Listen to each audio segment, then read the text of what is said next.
Cheers, welcome back to Cultivated Podcast, equipping all generations to become Christ Ambassador. Senang banget nih bisa kembali bersama kalian di sini. Biasanya Cultivated direkam hanya di ruang podcast yang mini itu, tapi kali ini kita bisa ada audiensnya hari ini. Yeay, senang banget. Ini baru loh Erika. Oh iya baru nih, Cultivated. Jangan sampai rusak ya. Beli di Mangga 2.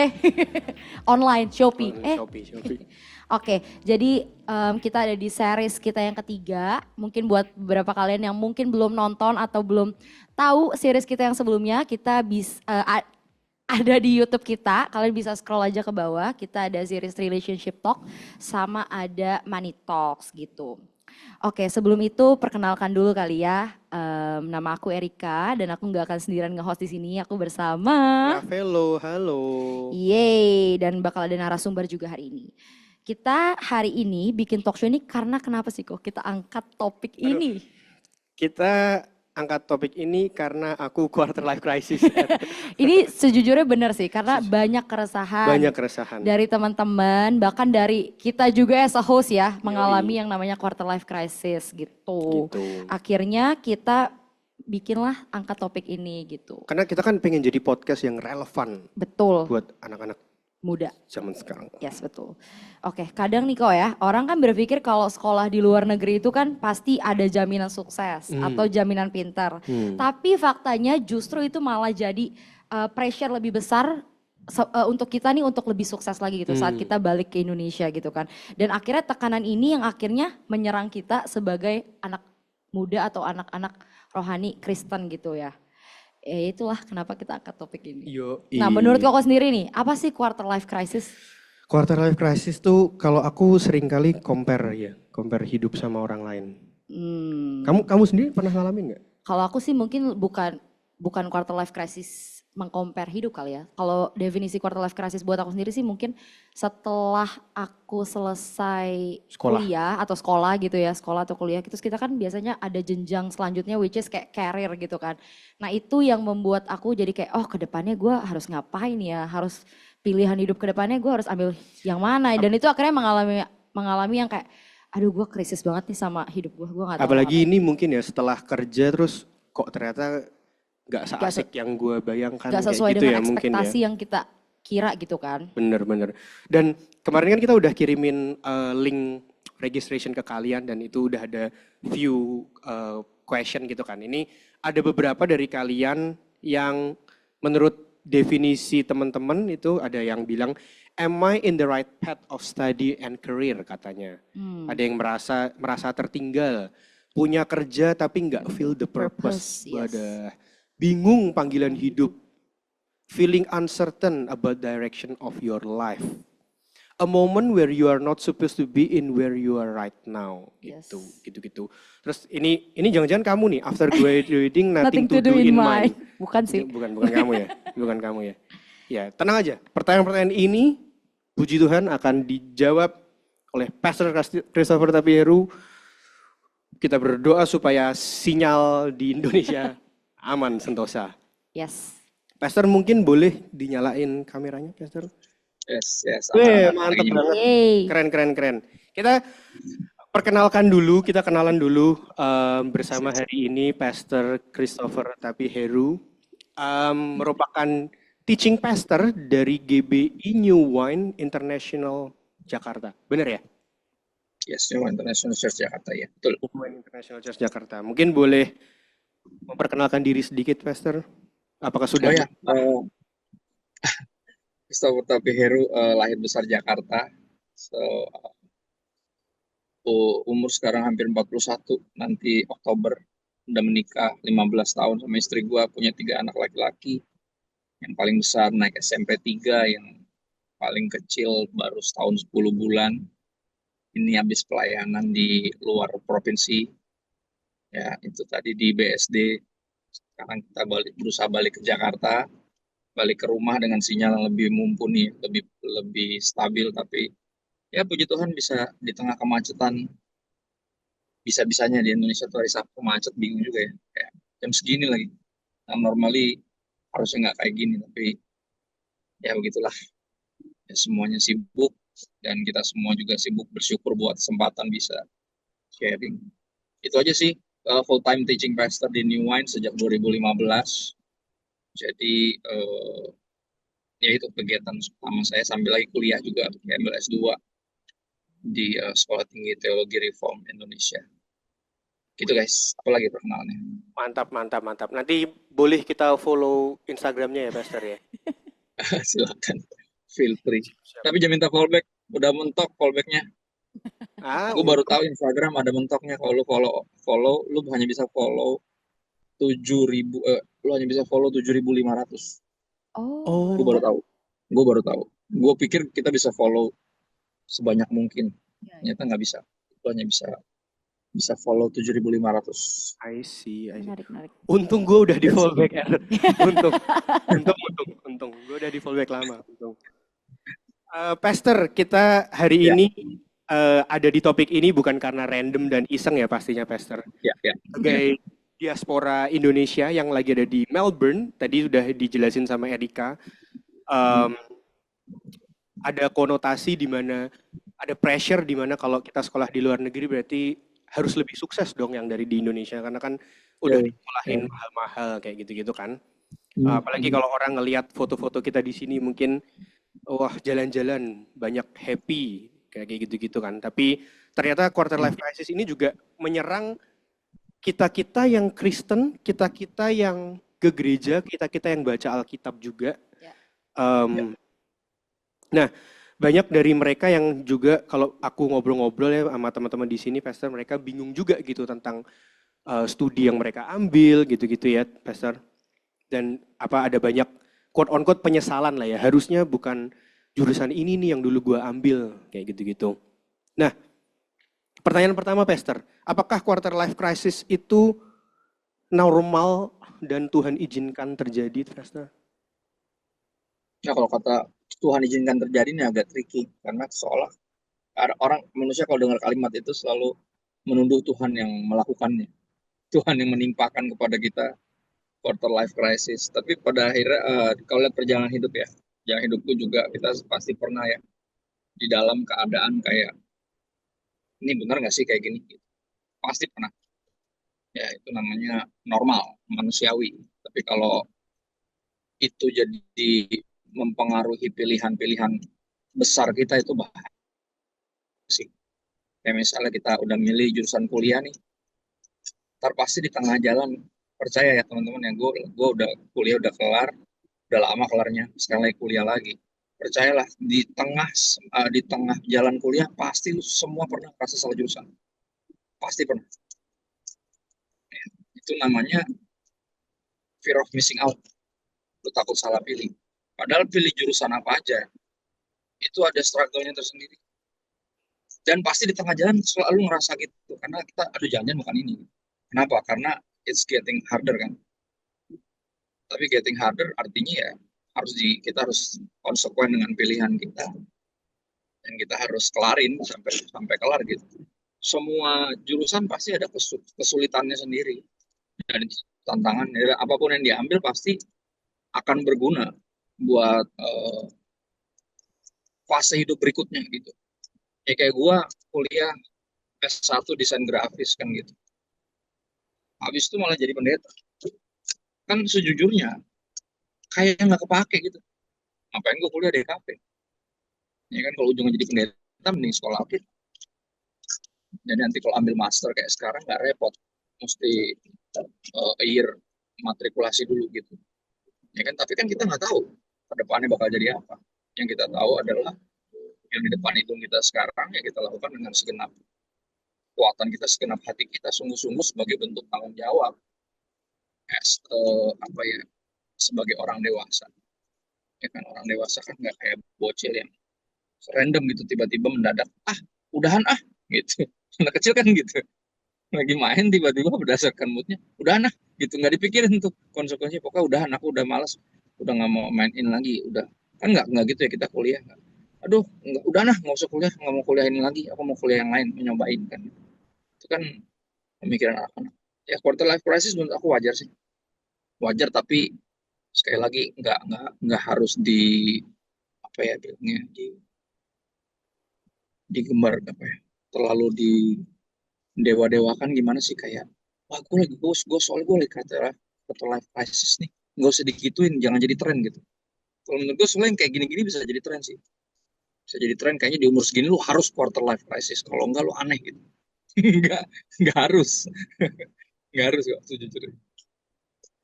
Oke, thank you Ya, Pastor. By ya, the way, Pastor, aku kan dari tadi kayak denger kita kan kayak Pastor tadi bilang soal kayak oh ya jangan digembar-gembor, jangan di apa gitu kan.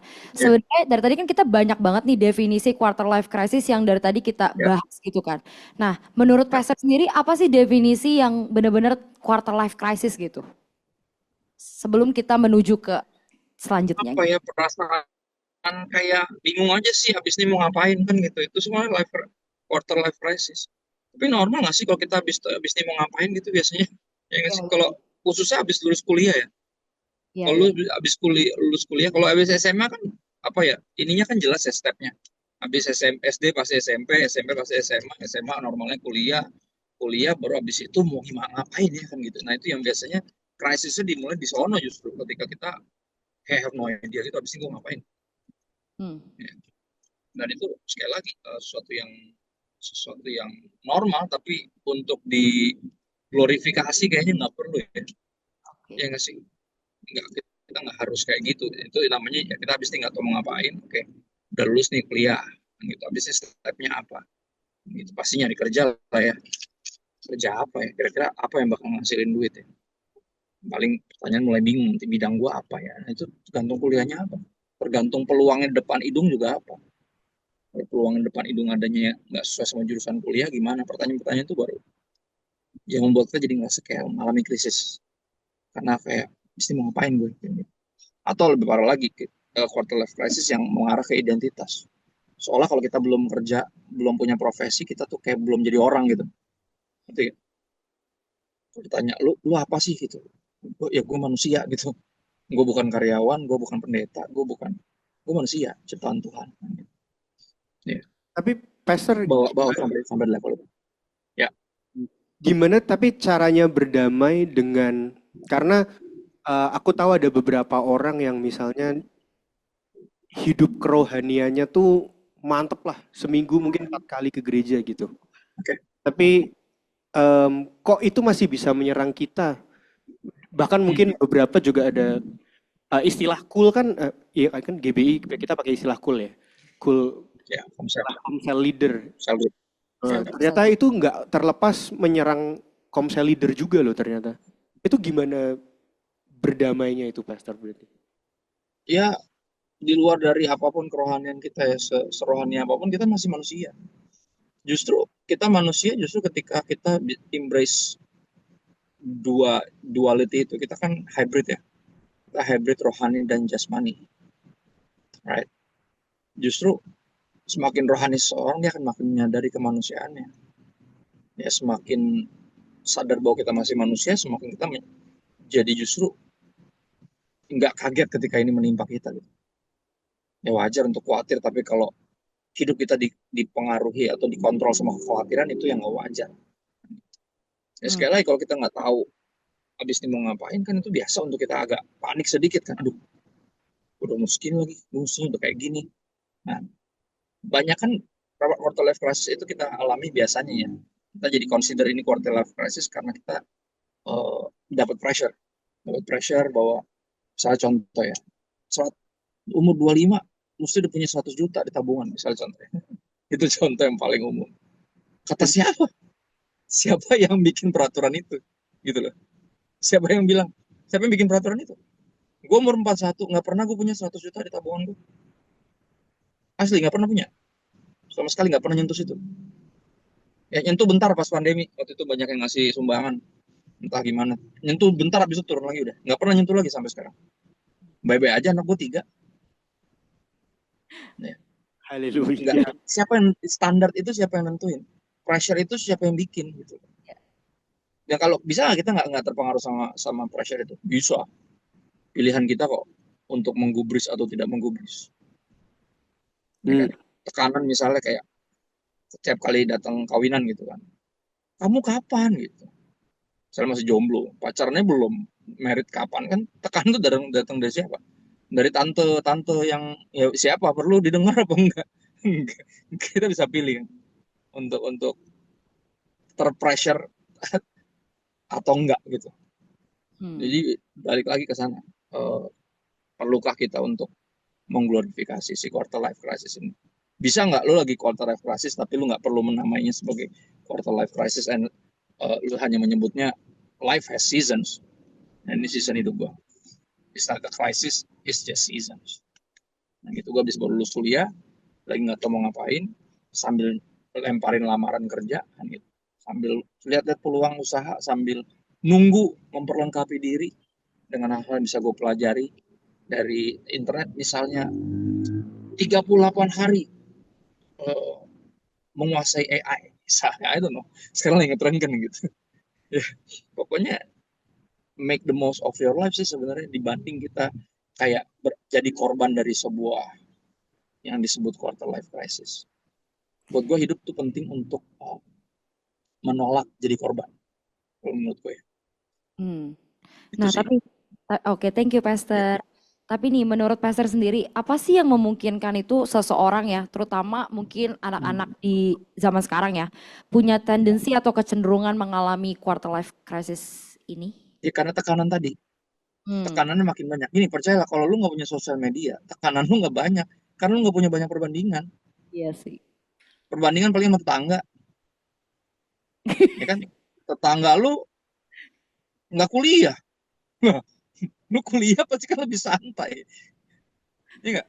Tetangga lu nerusin kebun bapaknya, maksudnya nanti kan lu nggak ada perbandingan yang gimana.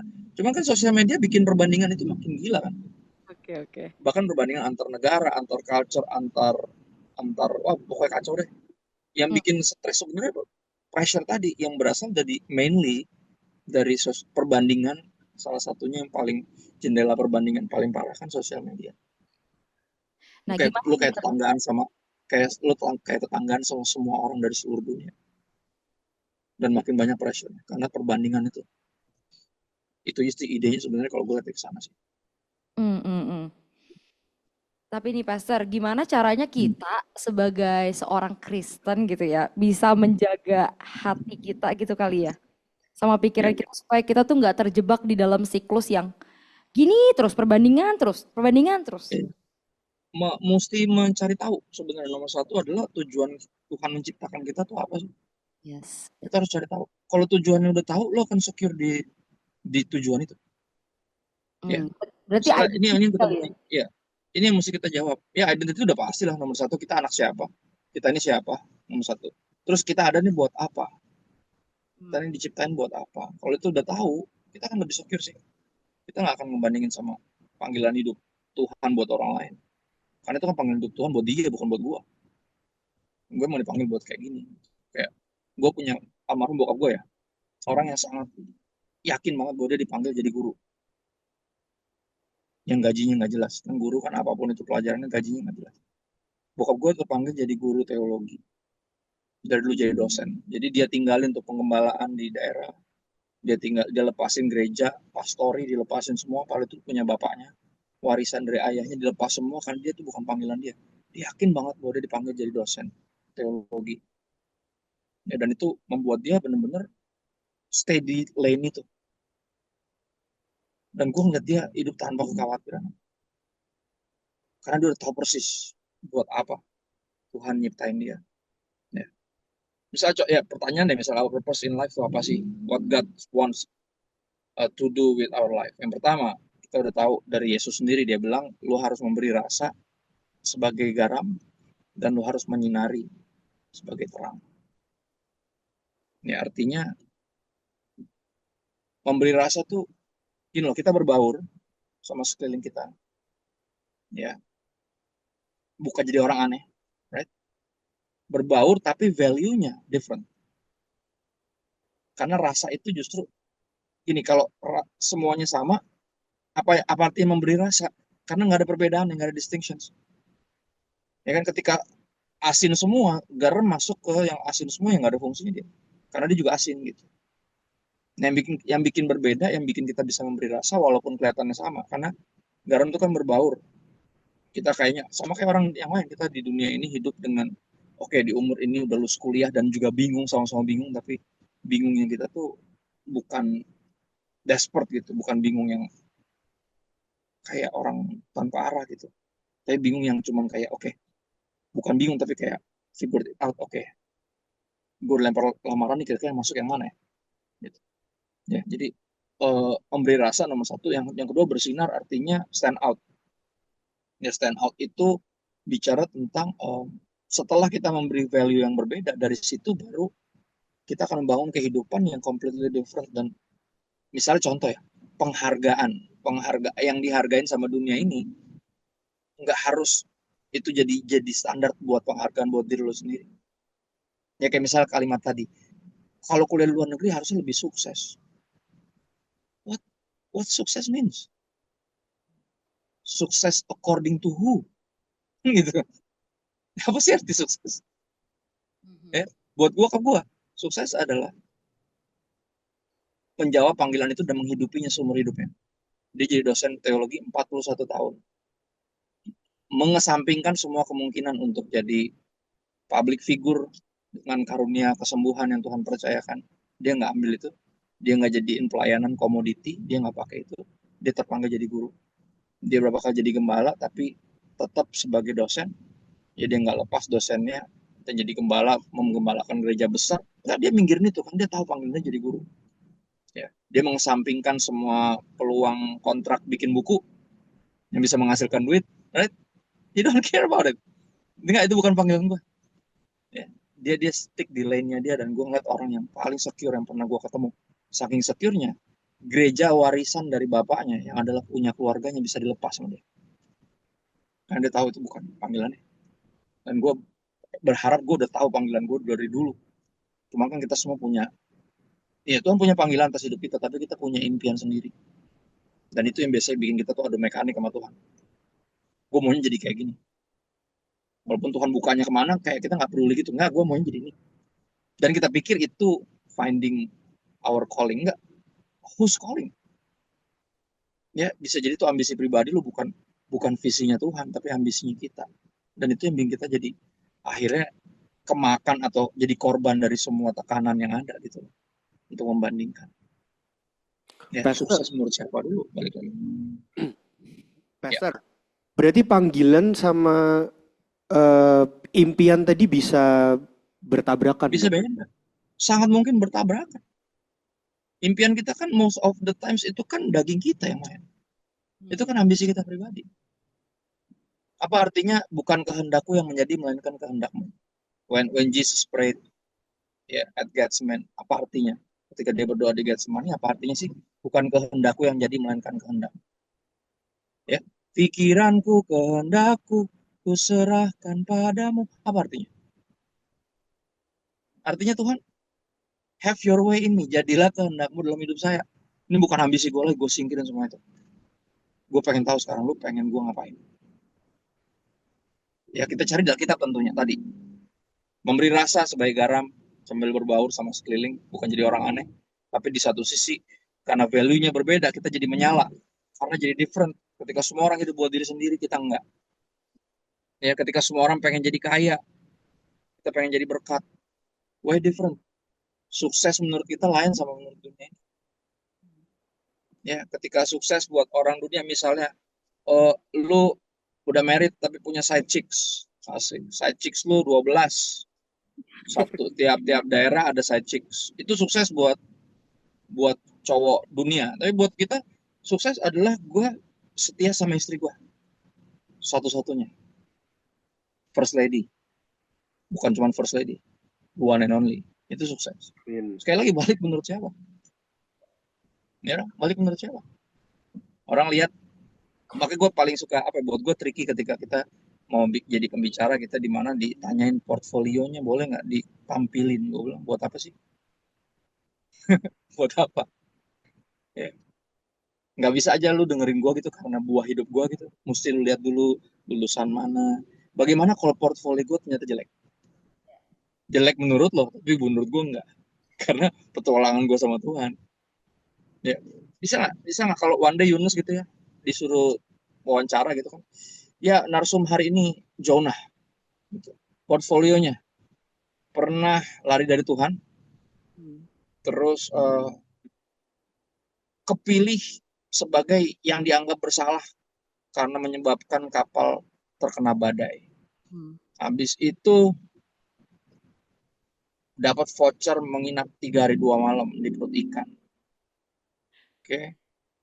Terus dimuntahin sama ikan di pantai. Right. Habis itu memberitakan firman Tuhan, menangin satu Niniwe, kan gitu ya. Kira-kira ngerti gak sih? Apakah lu akan akan seperti itu lu tulis? Ini portfolionya apa? Gak ada. Ya pokoknya sampai hari ini gua kalau lu terberkati, ya udah bisa nggak usah nanya-nanyain portfolio gua. Tapi kan dunia kan punya punya standar itu. Kalau berapa kali kalau gua khotbah orang suka nanya, dia tanya, "Pastor lulusan mana?" UPH. Oh emang ada teologi di UPH? Nggak ada sih, DKV. Terus kenapa lu nggak jadi ngundang gua? Gua nggak boleh khotbah nih, gara-gara gua bukan sarjana teologi, ngerti nggak maksud gua? Lihat gak? Itu cuma contoh yang real aja ya. Buat gua kalau gua taruhin keberhargaan gua di hal-hal yang dihargain sama minimal dunia teologi aja, habis gua. Gua nggak khotbah ya. Gua nggak posting, percaya lah. Bener. Tapi kan gua tahu panggilan gua. Ya, Nah, gue tau panggilan Tuhan untuk hidup gue. Gue dipanggil buat ngajar, ya. Makanya gue jadi Bible teacher sampai hari ini. Gak bikin gereja, nggak bikin ministry yang terpisah yang di launch dengan peluang segalanya. Nggak, I don't. Gue belajar stick to my lane. Dan dari situ gue ngeliat, karena kalau kita hidup panggilan Tuhan atas hidup kita, ciri gampangnya adalah berbuah. Berbuahnya itu bukan hanya jumlah, berbuahnya juga kualitas, khususnya kualitas buat diri lo. Elunya juga semakin rohani, semakin jadi pribadi yang lebih baik, bisa jadi berkat buat bisa jadi berkat buat rumah tangga lu, buat istri lu, buat anak-anak yang paling dekat, keluarga lu sendiri. Itu tanda kita ngerjain panggilan Tuhan. Bukan cuma sukses menurut dunia. Ya, Yesus pernah ngomong ini, buat apa seorang memperoleh seluruh dunia tapi kehilangan jiwanya? Buat apa lu memenuhi semua standar dunia berkaitan tentang apa itu sukses? Tapi ternyata you're missing out the point. Buat apa lu diciptain? Ya, lose your soul itu kan itu. Jiwa kita itu kan siapa kita? Jiwa, roh itu kan siapa kita? Kalimat itu intermingling, kalau di Alkitab itu dipakainya interchangeably, dipakai roh dan jiwa itu. Is who you are. Buat apa lu menyenangkan semua orang? Sukses menurut dunia tapi lu kehilangan tujuan Tuhan nyiptain lu. Dan itu yang makanya pertanyaan terbesar adalah, Tuhan tuh nyiptain gue buat apa sih? Memberi rasa, untuk menyinari. Ya untuk jadi berarti bukan kepala, jadi kepala bukan ekor, lu yang akan lead. Karena orang di tengah dunia yang gelap, lu terang, pasti akan jadi sorotan, tapi bukan buat lu akan bawa orang kepada terang yang sejati, yaitu Yesus. Ya, dan makanya purpose itu yang ngebantu kita untuk nggak jadi korban dari si tadi quarter life crisis tadi. I see, I see. Pastor mau tanya, kalau orang Kristen minta tanda gitu boleh nggak, Pastor? Misalnya, kalau besok hujan aku pindah kerja gitu. Nggak, itu bercanda. Ya tandanya, tapi jangan yang tolol-tolol gitu lah. Orang pertama yang gue lihat itu jodoh gue, nggak tuh nenek-nenek gitu. Waduh, Terus gue bikin tanda tuh jangan yang mencobai Tuhan gitu loh, tanda. Tanda tuh yang normal-normal. Ya, maksudnya gini, sejujurnya ya, gue dulu mengira ya kalau orang minta tanda tuh artinya dia rohani. Itu yang dulu gue pikir, kayak lebih rohani banget. Bro, gimana nih, gerak nggak nih? Aduh, ntar gue lagi nunggu tanda dari Tuhan. Sedap, rohani banget lo, gila. Nggak, sejujurnya kalau gue lihat di Alkitab justru orang-orang yang minta tanda justru nggak rohani. Justru kurang yakin, makanya minta tanda. Ya, contoh Gideon. Ya kan?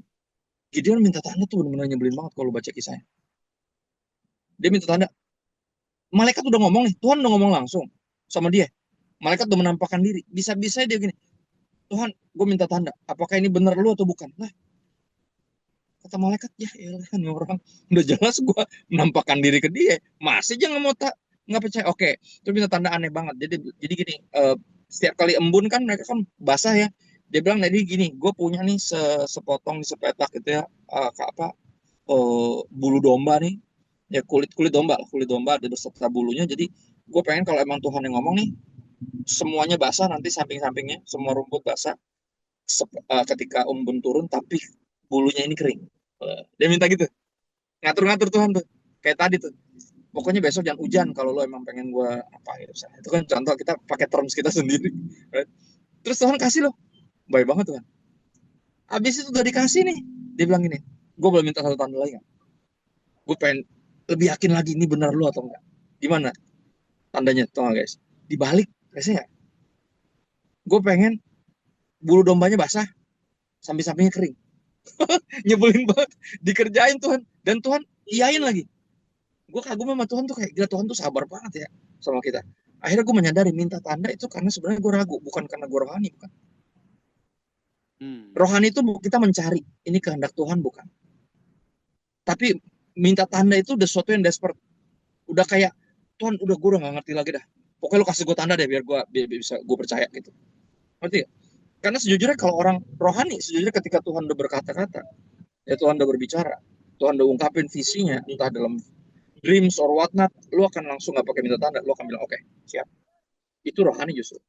Minta tanda justru menunjukkan kekurang rohanian menurut gue. Karena gue pernah minta tanda, gue pernah. Dan gue minta tanda seperti halnya gue nggak pengen tandanya itu dibuat-buat sama orang, karena orang suka manipulasi tanda. Ya banyak yang belaga nabi padahal bukan nabi.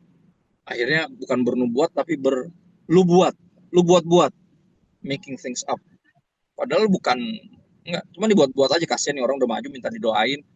Ya jadi gini, Tuhan berkata kepada saya bahwa kamu tuh sebenarnya enggak, cuma gue buat-buat aja biar lu kayak nggak ngerasa percuma gitu maju ke depan kan. Banyak yang gitu. Akhirnya waktu itu untuk gini, di crossroads yang berat antara gue tetap gawe atau full time pelayanan, itu kan pilihan yang berat karena gue udah menikah punya anak. Sebenarnya itu bukan consideration gue untuk nggak bertanggung jawab tiba-tiba mengandalkan pelayanan aja gitu dan nggak bertanggung jawab untuk menghidupi keluarga gue, karena resikonya ada di situ. Ya itu crossroad yang berat buat gue. Tapi gue pertama ketika diminta untuk melayani sepenuh waktu di New Wine tahun 2015, yang pertama gue tanya adalah istri gue, karena dia nggak menikahi pendeta. Asal lu tahu aja ya, ada yang follow IG gue, lu lihat istri gue ya, cakep banget ya. Beberapa orang pasti menuduh gue bohongin dia pakai ayat, pasti mukanya udah pada kelihatan, wah ini pasti dibohongin pakai ayat nih. Ya bahasa Ibraninya tuh ngapusi, ya, dibokisin, ini pasti pakai ayat nih, pasti nembaknya kamu tuh jodoh aku, kan berkata kan gitu. Ya, enggak, dia menikahi desainer grafis, gue nggak pernah bercita-cita jadi pendeta, enggak. Jadi ketika Tuhan panggil gue untuk melayani sepenuh waktu, yang pertama harus gue tanya itu dia, karena dia nggak menikahi pendeta. Dan jawaban dia bagus, dia bilang yuk kita bertualang bersama dengan Tuhan. Wow, keren banget. Di detik itu gue yakin dia jauh lebih rohani dari gue. Gue masih mikirin nanti gimana ini kerjaan, gimana masukannya, gimana. Gak ada kerjaan tetap random. Kalau laku pelayanan, kalau enggak, gitu. Pikiran gue tuh duniawi banget. Makanya abis itu apa? Gue minta, yang pertama gue tanya istri gue, kedua gue tanya bokap gue, karena bokap gue gembala saat itu, di mana gue undernya dia. Gue nanya otoritas rohani, yang kebetulan juga bokap gue. Gue nanya bonyok, bokap bilang, ya udah ikutin Tuhan aja. Tapi nanti kalau saya keluar, apa kata jemaat? Lah urusan apa kamu sama jemaat? Urusan kamu sama Tuhan. Kamu itu bukan hanya, kamu itu bukan cuma anaknya kami yang adalah gembala. Enggak, kamu itu anaknya Tuhan. Dan kamu akan dihakimi di hadapan Tuhan, bukan di hadapan jemaat atau di hadapan orang lain. So, bodo amat apa kata orang. Karena resikonya kalau gue pindah, oke, pelayanan di gereja lain full time, jemaat pasti akan mengira atau gosipin minimal memfitnah bahwa gue sama bokap gue berantem. Ya gak? Keluarga kita nggak harmonis. Tapi bokap gue mengajarkan nilai yang baik, nggak? You need to live for the audience of one. And that's the source of security in life. Lo harus hidup buat Tuhan doang. Kalau hidup buat Tuhan, lo nggak akan punya banyak khawatiran untuk pusingin apa kata orang, apa pendapat orang, apa kata dunia. You don't give up. pip about it. Lu cuma fokus sama Tuhan, apa yang Tuhan mau. Ya, yang kalau Tuhan maunya gini, ikutin. Kalau emang Tuhan pengen kamu pindah, pindah walaupun nggak ada masalah. Pindah kan nggak harus karena masalah ya. Pindah kan bisa jadi karena panggilan Tuhan. Gitu. Misalnya contoh, ya tadi tiba-tiba swing, lu kuliah ambil apa jurusan tiba-tiba dipanggil untuk sini. Lu ngerasa kayak, wah ini kayak this is my calling. This is God's calling in my life kan gitu. Dan keyakinan itu berasal dari sana. Dan lu pasti perlu tanda, pasti. Gue bahkan ketika udah istri gue udah oke, bokap nyokap udah oke, gue minta tanda guys, gue nggak bohong. Karena gue takut, gue ragu. Karena ini crossroad berat buat gue. Menentukan nih arah hidup gue nih. Ini gue kerja udah 6 tahun, tahun ke-7 itu jenjang karir, gue naik jabatan, gajinya naikin jauh. Setiap tahun gue cuma naik dikit-dikit, gope-gope per tahun. Tapi kalau di jenjang karir nih gue naik posisi, melesat langsung. Tapi ini tahun ke-6, bayangin di ujung tuh. Tiba-tiba Tuhan panggil gue lewat hamba Tuhan ini untuk bantuin full time. Dan gue gak punya background teologi, gila banget. Gue udah bilang sama dia, Om, gue gak sekolah teologi. Gak apa-apa, kata dia. Gila nih orang. Gak apa-apa gimana nih. Jadi teaching pastor tanpa credentials Bible school atau apa namanya sarjana teologi. Dia tahu ya panggilan Tuhan atas hidup gue bilang, kok bisa dia lebih tahu dari gue gitu. Itulah hamba Tuhan kan kadang gitu, akhirnya nggak sedikit yang memperlakukan kita kayak paranormal ya gak? Jadi gue minta tanda, tau nggak tanda gue gini, kadang gue bosen dari kecil gue denger nabi, hamba Tuhan, penginjil nubuatin gue bakal jadi pendeta. Kenapa? Karena gue gak mau jadi pendeta. Dan itu udah bertahun-tahun kayak gitu terus.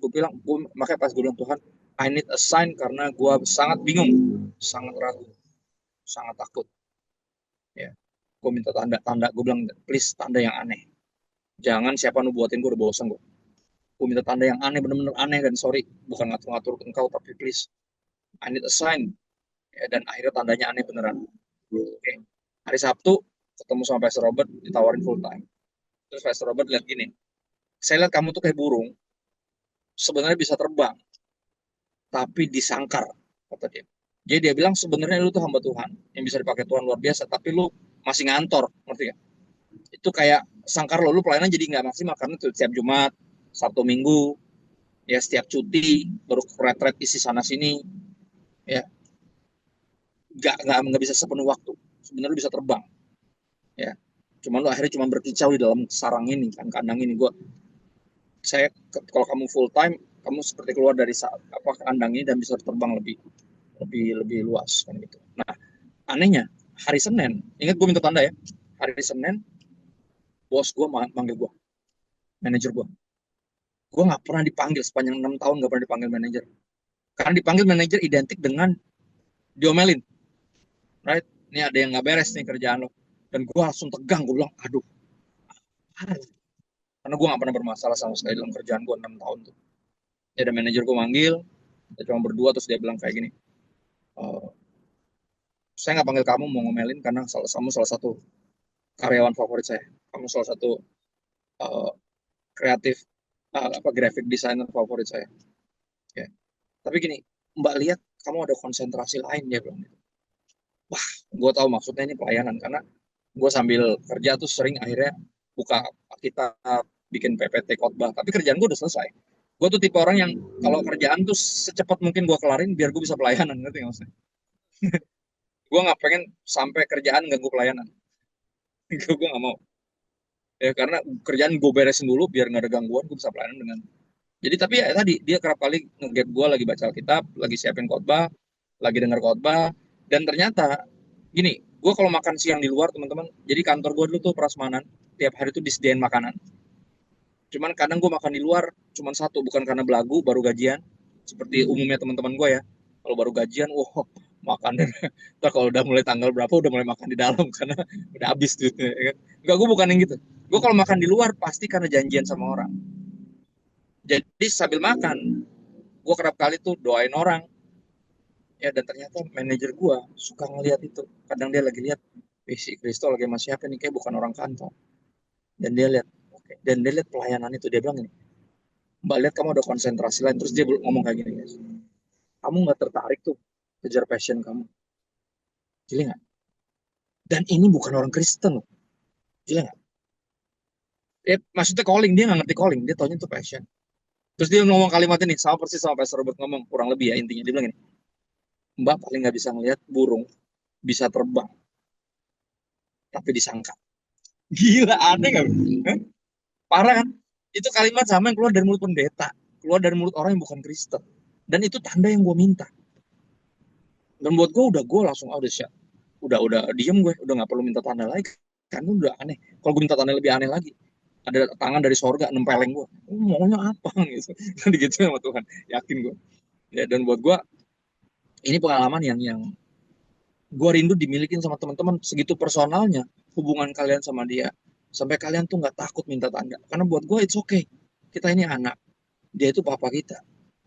It's okay untuk kita, apa ya, kerap kali tuh ya ada aja momen dimana kita tuh takut dan ragu dan bingung. It's okay, jadi nggak tersinggung kok kalau kita ragu, jujur.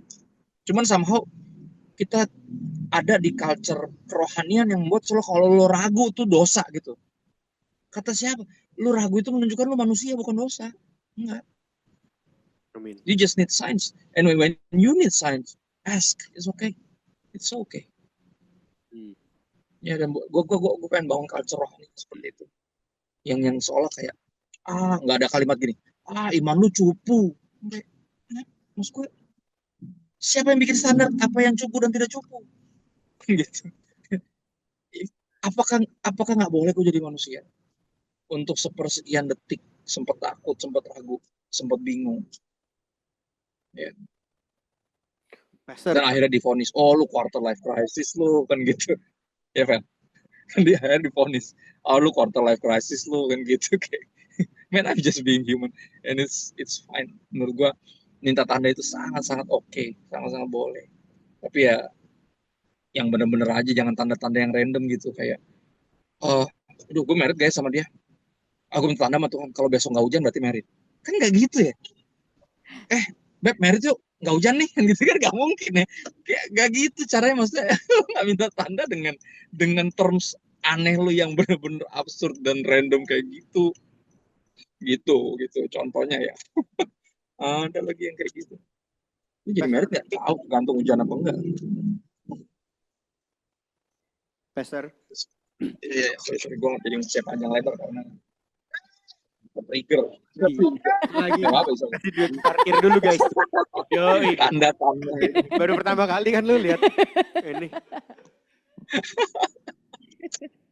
Aku punya pertanyaan, Pastor. Yeah. Tadi kan ya mungkin karena kita semua seolah nggak denger cerita lengkapnya ya. Maksudnya itu kan tadi cuma cerita singkatnya doang ya. Itu Tapi kan udah highlights doang kan. Seolah kayak wah enak banget Pastor Kristo udah tahu panggilannya apa, langsung bisa ngelakuin gitu misalnya. Dan kebetulan dalam konteks ini panggilannya berkonteks rohani gitu. Tapi apakah semua panggilan itu rohani? Atau apakah ada yang di marketplace juga mungkin atau gimana? Ini dia musik stigma bahwa yang rohani itu cuma di gereja itu yang mesti disingkirin. Kata siapa? Gue punya teman yang bukan cuma pendeta tapi dokter. Dan he's different. Dia tahu, dia sederhana banget perbedaan yang dia buat. Dude making a difference. Dia begini. Ketika dokter cuma kalau ketemu dokter kan kita konsultasi, terus tanya, terus dokter ngeluarin resep, ya nggak sih? Terus kasih nasihat, oke, jangan minum yang dingin dulu ya Bu. Terus kalau bisa banyakin istirahat, jangan terlalu capek dulu anaknya. Terus dia nawarin satu yang membuat dia stand out menurut gue. He's making a difference. Dia bilang gini, can I pray for her? Boleh nggak? Saya doain anak ibu. Ada nggak pendeta yang, ada nggak dokter yang kayak gitu? Lu pernah ketemu nggak dokter yang nawarin untuk doain pasiennya? Belum pernah kan? Temen gue kayak gitu. This making a difference. Dan itu dia membuat profesi dokter itu jadi sesuatu yang rohani. Ngerti nggak maksud gue? Kita harus berani memandang. Berbicara tentang panggilan ini bukan tentang profesi, tapi devosi. Artinya, bukan jadi apa, tapi buat siapa lo melakukan. Ngerti nggak maksud? Ya. Kayak gitu kan powerful banget. Dan dia nggak peduli mau berjilbab kayak digas sama dia. Karena buat dia nggak harus seagama untuk doain orang. Ya dong? Nggak harus. Dia bilang, tapi saya berdoa dalam nama Yesus ya Bu. Nggak apa-apa. Ibunya bilang, dalam nama siapa kek Pak? Saya baru sekali ketemu dokter mau doain anak saya. Baru Bapak doang kata dia. Gue bilang, dia bilang dia kesaksiannya tuh kayak gitu. Dia sampai bingung pasiennya, sampai bingung orang tuanya. Ada ya dokter yang bukan cuma ngeluarin resep, tapi nawarin untuk doain pasiennya. And that's little thing make a difference. Dan dia mengubah profesi dokter yang mestinya umumnya disebut sekuler jadi sesuatu yang rohani. Dan gue berdoa lebih banyak lagi orang-orang dengan profesi yang sekuler tapi menganggapnya itu sebuah pelayanan bagi kerajaan sorga dan menjadikan itu rohani. Ya buat gue itu yang lebih penting. Ya di tengah realita bahwa banyak pendeta yang bukan hamba Tuhan. Emang bisa kak? Oh banyak yang hamba uang. Kelihatan kok. Dia lebih semangat melayani yang PK-nya lebih gede. Contoh doang ya, ini gosip pelayanan. Ya, sedikit biar realitanya tahu gitu bos. Jadi teman-teman ngerti bahwa bahkan yang berbau gerejawi itu belum tentu pelayanan, belum tentu rohani. Kalau lu jadiin itu profesi, kayak misalnya gue nih, kalau gue jadi pendeta gue profesi, cara gue nyari makan, nyari duit, itu nggak rohani sama sekali. Walaupun jadi pendeta. Paham. Ya. Tapi ketika lo yang umumnya dokter nyari pasien sebanyak-banyaknya, malah ngeluarin waktu lagi untuk doain. Karena gini, semakin panjang sesi untuk datang ke dokter kan semakin berkurang peluang untuk dapetin pasien lebih banyak, ngerti nggak maksudnya? Iya. Cuman dia ambil waktu itu, dia take time to pray. Karena dia nggak jadi dokter buat dapet duit. Dia jadi dokter for the glory of God. Dan itu buat gue inspiratif. Ya gue berharap orang itu bisa diundang sana sini untuk nunjukin bahwa kita ini bisa loh memperlakukan sesuatu yang sekuler ini jadi rohani karena kita melakukannya buat Tuhan. Itu contoh ya. Contoh. Thank you Bang. Ya. Thank you. Ya. Mungkin ini aku mau nanya Pastor soal tentang praktikalnya kali ya. Oke. Jadi mungkin buat teman-teman yang lagi ngalamin yang mungkin bilangnya quarter life crisis, bisa jadi dalam krisis gitu ya. Tapi kita mengalami hal normal yang mungkin keraguan itu kali ya Pastor. Kalau misalkan nih kita ngerasa stuck, terus kita misalkan nggak tahu di jalan keluarnya gimana gitu, kita lagi mengalami hal itu gitu pada saat itu. Ada gak nih praktikal langkah kecil yang bisa kita mulai dulu nih supaya kita itu nggak terus-terusan di situ. Jadi kita nggak stuck aja. Supaya kita kayak oh kita maju deh nih paling nggak gitu. Ya, yang secara praktikal ya. Yes. Coba lihat yang lu punya tuh apa? Maksudnya yang sekarang ada sama lu tuh. Ya misalnya ya tadi ketertarikan lu, terus talenta lu di mana, terus peluangnya seperti apa. Ya, kita lihat apa yang kita punya dulu. Ya talenta, facility sama chance, sama kesempatan itu. Kita lihat itu yang kita ada. Gitu ya. Pengkhotbah 9 ayat 10 bagus. Bilang segala sesuatu yang dijumpai tanganmu untuk dikerjakan, kerjakanlah dengan segenap tenaga. Karena tidak ada pekerjaan pertimbangan pengetahuan dan hikmat.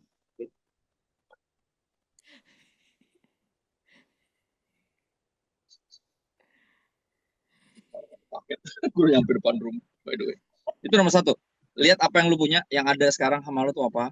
Terus yang kedua, coba lihat ini, tadi memandang profesi apapun ini, kalau dilakukan buat Tuhan nih jadi benar-benar menghidupi panggilan. Terus juga jangan lupa find your why. Temukan apa yang paling membuat lu tuh kayak ngerasa ini dia nih, gue terlahir buat ini. Dan itu petualangan masing-masing bersama dengan Tuhan, teman-teman. Gini, sorry, gue mungkin bikin lebih jelas ya. Mungkin menjawab pertanyaan how to deal with anxiety when quarter life crisis hit.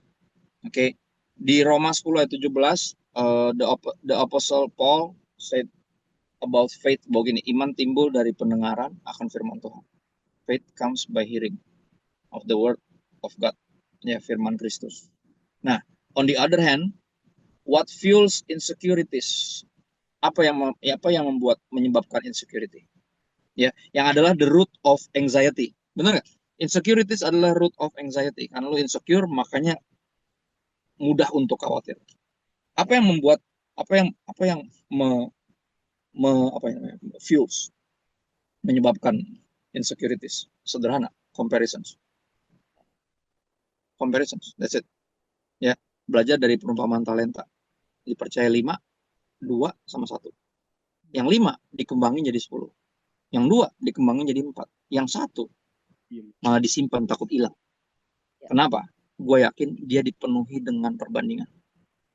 Dia terus menyalahkan Tuhan. Kenapa dia 5? Kenapa dia 2? Kenapa gue cuma 1? Gitu. 1 bisa apa? 5 bisa itu.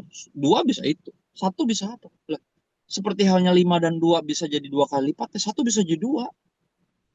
Gitu loh. Ya kan, cuma kan sibuk membandingkan.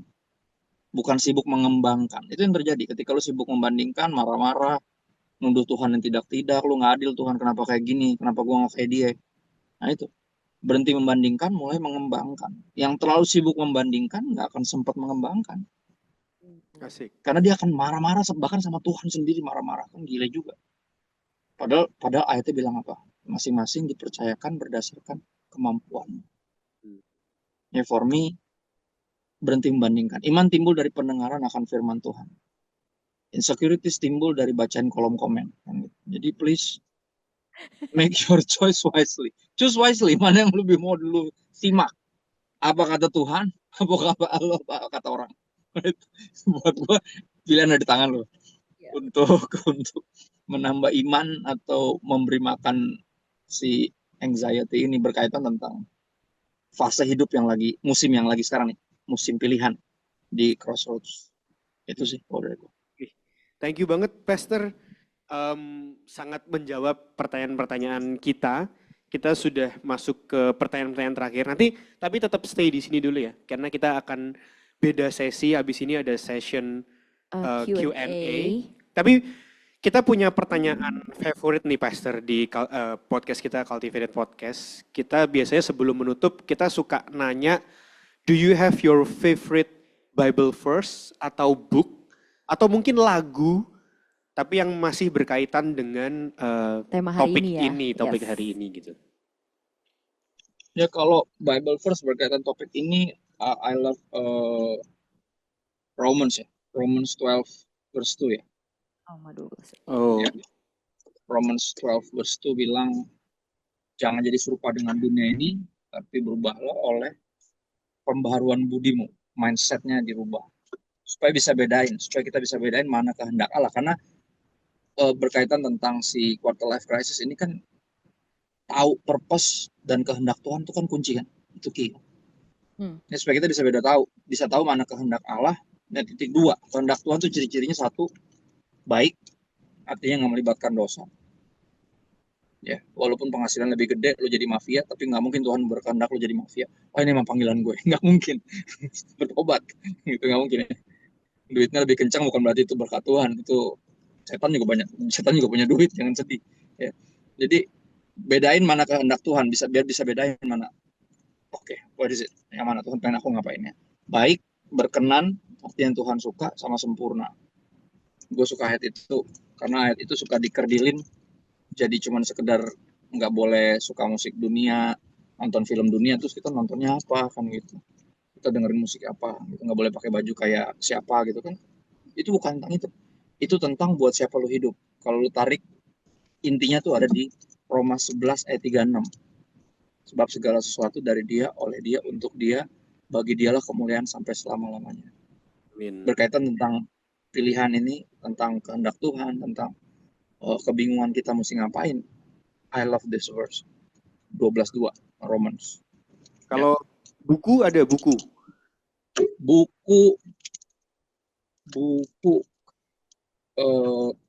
Gua kalau tanya buku, Alkitab sih, karena buat gua Alkitab tuh dipenuhi kisah-kisah orang-orang. Thank you loh buat jawabannya. Emang iya, gimana ya mas gua? Buat gua, soalnya gini, buku-buku yang bagus pun ngutipnya Alkitab. Oh iya. Kenapa gua nggak langsung Iya kan? Kenapa gue nggak langsung ke sumbernya gitu loh? Kan kocak gitu. Akhirnya gue soal banyak kayak misalnya gini contoh ya, orang yang hidupnya orang yang hidupnya berubah terus ya karena nasib. Namanya Yusuf, lu bayangin Yusuf itu berapa kali berubah profesi coba? Hmm. Yusuf. Berapa kali ngalamin quarter life? Mungkin bukan hanya quarter 3/4, pokoknya dia life crisis terus karena terus berubah terus. Iya, iya. Jadi anak nih, itu kan jadi supervisor di rumah. Tiba-tiba dibuang jadi budak coba. Lu bayangin tuh. Kan random banget. Dijual sama saudara-saudara sendiri lagi. Ya, Iya. pas udah jadi budak terbaik, jadi manajer di rumah, tiba-tiba difitnah sama istri bosnya. Masuk penjara. Lu bayangin tuh, jadi napi. Wah, pas jadi napi, dia jadi napi terbaik juga. Lu bayangin tuh, dia selalu jadi yang terbaik. Apapun itu profesinya. Perubahannya sangat-sangat drastis. Tapi gue ngeliat, kok dia bisa stick ke situ ya? Ternyata apa? Dia punya mimpi dari Tuhan. Mimpi yang sejujurnya ya, kalau gue pikirin secara rasional, gue kalau jadi Yusuf, mending gak usah dikasih mimpi loh. Malah jadi ekspektasi gue jadi ketinggian tuh gak? Tuhan di mimpi gue tuh jadi penguasa kata dia. Kalau jadi penguasa kenapa rutenya kayak gini? Orang mah didukung sama keluarganya untuk rantau ke kota besar gitu ya untuk mengadu nasib itu siapa tahu bisa jadi penguasa gitu kan. Enggak, boro-boro dapat dukungan. Yang ada malah dijual, malah dikhianatin. Right? Terus udah begitu, udah hidup mengajar dia, udah jadi budak, tiba-tiba udah berprestasi malah difitnah. Kan gitu kayaknya kok jalurnya beda, tapi yang bikin gua kagum adalah itu. Dia tuh stick sama mimpinya dari Tuhan itu. Jadi dia percaya gini, jalan seaneh apapun gua akan lalui. Yang penting sama dia. Dan gua akan terus melakukan yang terbaik dengan apa yang ada di depan hidung gua. Amin. Gua akan berhenti ngeluh. Ini impresi gue ketika gue baca Yusuf ya. Gue ngelihat orang yang nggak ngeluh kayak oh ini bukan panggilan gue, ini kayaknya bukan ini deh maksud Tuhan kasih hidup gue. Dia nggak pernah fokus di satu titik itu, dia ngeliat garis besar gedenya bahwa gini, Tuhan lagi bawa gue untuk sampai kepada impian itu. Dan itu yang bikin dia meresponi setiap momen itu dengan selalu give 100. Ngerti nggak maksudnya? Jadi anak-anak terbaik, jadi budak-budak terbaik, jadi napi-napi terbaik, akhirnya jadi orang nomor 2 di dunia. Kalau benar Mesir menguasai 3/4 dunia saat itu, berarti dia jadi orang nomor 2 di dunia setelah Firaun. Jadi nggak tuh? Dari kampung, kayaknya nggak dapat semua dukungan, nggak dapat semua apa, semua dapatnya itu kayak udah jatuh tertimpa tangga, kepleset kulit pisang, kecebur got, pas naik ke atas keserempet bajai. Itu hidupnya. Kesialan demi kesialan, tapi dia terpegang. Kalau memang Tuhan yang bawa gue sampai ke impian, dia akan bawa gue sampai ke sana dengan caranya dia. Gue nggak usah pusingin, gue usah pusing begini marah-marah kayak Lord, what the hell kan gitu. Lu tuh ngapain sih? Gue kan maunya jadi pemimpin, kenapa jadi lewat sini gitu? Nggak, gue nggak sibuk menilai apa yang Tuhan izinkan lagi gue alami musim ini. Dan gue tuh Yusuf tuh penguatan banget sih buat gue ya dalam kaitan hal ini. Gue ngeliat orang yang benar-benar selalu memberikan yang terbaik, melakukan sekuat tenaga apapun yang tangannya temukan. Dan buat gue hidup kayak gitu jauh lebih enak sih Amin. dibanding cuma sekedar mengalami FOMO ya, fear of missing out. Aduh jangan-jangan gue bukan, jangan-jangan Tuhan gak mau gue jadi budak. Ya emang kagak. Kan cuman sekarang lagi jadi budak nggak masalah. Ya budak korporat shalom. Nggak apa-apa. It's okay. Mungkin orang tua lu punya perusahaan nggak apa-apa. Lu jadi budak korporat dulu. Nanti lanjutin perusahaan, it's okay. Itu bagian dari semacam batu loncatannya nggak masalah. Ya jangan stuck di situ. Jangan sibuk marah-marah. Gue kayak ini enggak dong. Buat gue, ayo coba kita menjalani hidup tuh seperti Yusuf. Akhirnya gue ketemukan kuncinya ya. Dia bilang gini sama saudara-saudaranya. Kan saudara-saudaranya kan nyesel banget tuh salah-salahan. Terus dia bilang gini, udah nggak usah menyesali diri karena lu jual gue ke sini. Bukan lu yang bawa gue ke sini, tapi Tuhan. Lu bayangin tuh. Kalimat itu buat gue kunci. Ya, nggak masalah lu di mana sekarang, ngapain. Tapi yang paling penting lu menyadari lu tuh dibawa sama siapa, dan yang bawa lu bareng-bareng lu sekarang. Sama siapa itu nomor satu. Dan itu kelebihan dari orang yang rohani menurut gue. Ngerti gak? Karena fasenya sama semua orang di seluruh dunia sama. Habis lulus bingung mau ngapain sama. Cuma bedanya kita menyadari kita tuh sama siapa. Gitu loh. Ngerti gak? Dan ketenangan kita berasal dari sana. Itu sih. Ya, ayatnya Roma 12 ayat 2, bukunya Alkitab, lagu ya. Lagu tadi yang gue sebut kutip. Pikiranku, kehendakku, kuserahkan padamu. Harapanku. Judul apa? Bejanamu ya, Yes, Bejanamu. That's it. Enak banget kalau lu tahu itu bejananya Tuhan dan ada tangan yang lagi bikin. Asik banget. Itu modern. Lagu lamanya ini. Tangan Tuhan sedang merendah suatu karya agung mulia. Gue nggak tahu judulnya. Apa yang kau alami kini mungkin tak dapat engkau mengerti. Jadi, mantap. Nanti aku. Pelangi kasihmu ya. Yes, Pelangi kasihmu kalau nggak salah. Ya. Itu dia. Thank you banget Pastor Christo buat Pastor. waktunya hari ini. Udah mau mengisi di podcast kita. Teman-teman, kalau mau dengerin podcast kita ada di YouTube, Spotify, dan jangan lupa juga buat follow Instagram kita di cultivated.podcast. Kita upload setiap 2 minggu sekali. Yes, betul. Jadi kalau mau lihat Erika lebih sering, follow Instagram Erika. Nggak, bercanda. Thank you banget Pastor. Nanti abis ini kita ada sesi 2 Q&A ya. Tapi segitu dulu podcast kita hari ini. Nanti I'll see you guys in the next episodes. Bye-bye. Terima kasih sudah mendengarkan podcast kami. Share podcast ini kalau menurut kalian memberkati. Cultivated Podcast tersedia di Spotify dan YouTube. Dan kalian bisa cek juga Instagram kita di cultivated.podcast. Terima kasih.